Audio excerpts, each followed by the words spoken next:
This is the next third application of dimensional analysis, derivation of formula।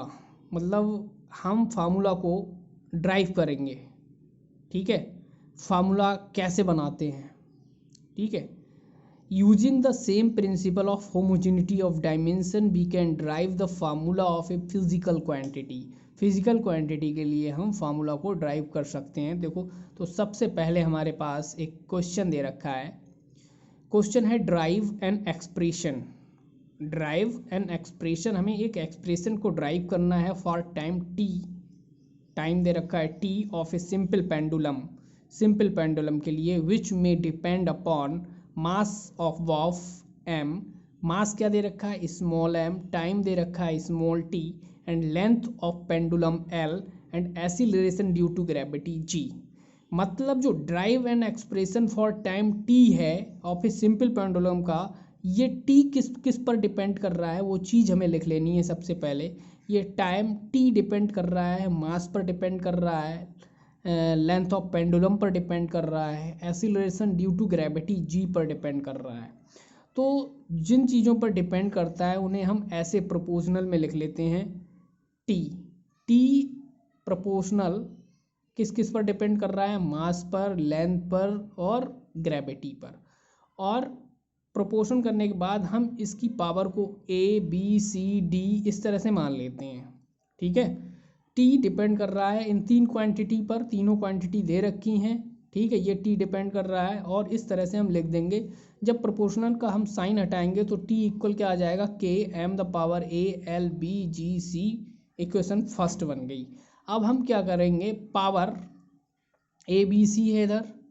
अब हम use करेंगे dimension formula को। Left hand side में dimension formula का use करेंगे और राइट हैंड साइड में डायमेंशन फार्मूला का यूज़ करेंगे, ठीक है। तो इसमें टाइम जो टी था, ठीक है, वो किस पर डिपेंड कर रहा था, M the power A, L the power C और जी द पावर सी, ठीक है, इस पर डिपेंड कर रहा है। तो T equal small K M A L B G the power C, इस तरह से कर लेंगे। के क्या है हमारे पास, कोई डायमेंशन लेस कांस्टेंट है। कैसा है, डायमेंशन लेस कांस्टेंट, ठीक है। अब हम क्या करेंगे, नोट डाउन करेंगे डायमेंशन फार्मूला, ठीक है। तो इधर टाइम हमारे पास टी चल रहा था, क्या चल रहा था, टी। टाइम टी चल रहा था, तो time T left hand side ये है, तो टाइम टी का हमारे पास डायमेंशन फार्मूला क्या हुआ, capital T. Right hand side का डायमेंशन फार्मूला लिख लेते हैं, क्योंकि ये डायमेंशन लेस है तो इसे हम छोड़ देंगे, या के इक्वल आप 1 लिख लो तब भी हटा सकते हैं इसे। अब एम क्या है हमारे पास, मास को लिखेंगे M the power A, length को लिखेंगे एल द पावर बी, और जी क्या है, जी है हमारे पास एक्सीलरेशन ड्यू टू ग्रेविटी। तो एक्सीलरेशन का जो हमारे पास एक्सीलरेशन की जो डायमेंशन होती है वो Lt-2 होती है। तो Lt-2 की पावर c, ठीक है। अब इसे हम कैसे लिख सकते हैं, देखो, m की पावर 0 लिख सकते हैं, l की पावर 0 लिख सकते हैं, t की पावर 1 लिख सकते हैं। क्योंकि किसी भी संख्या के ऊपर अगर हम 0 लगा दें तो उसकी वैल्यू 1 ही होती है, ठीक है। समझ में आया, we can write this value as it, ठीक है। अब m द पावर a है, ठीक है। l द पावर क्या है, एक तो l की पावर ये b है और एक l की पावर ये क्या है, c है, ठीक है। दूसरा हमारे पास क्या बचा, t, और t द पावर कितना है, -2, ठीक। अब क्या करेंगे, हम पावर को कंपेयर करेंगे बोथ साइड में।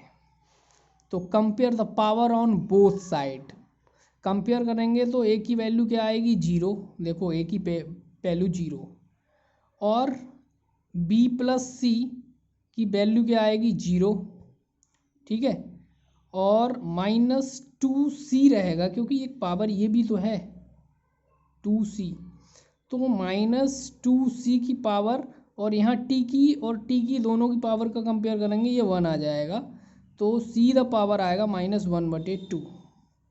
अब c की पावर 1/2 आ गई, ये cp की पावर को हम पुट कर देंगे इस वाली इक्वेशन में, तो यहाँ से b + c = 0 है, तो यहाँ b - 1/2 = 0, यानी b की पावर क्या आ गया 1/2।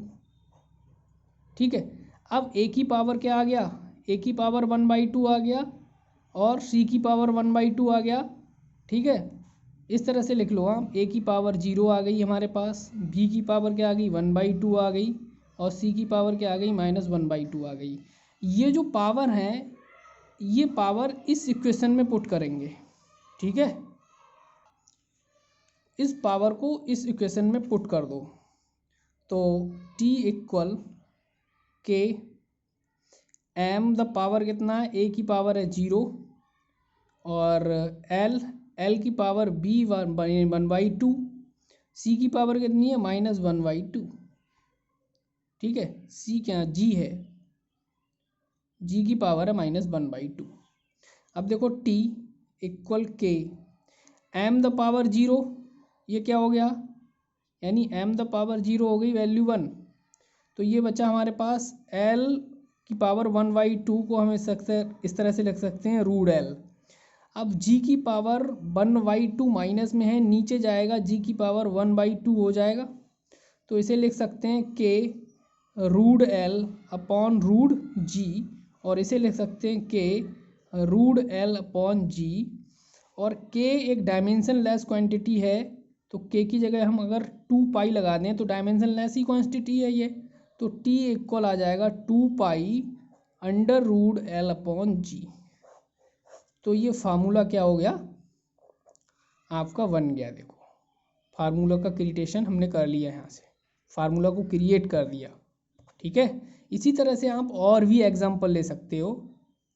ठीक है, और उन्हें बना सकते हैं आप फार्मूला।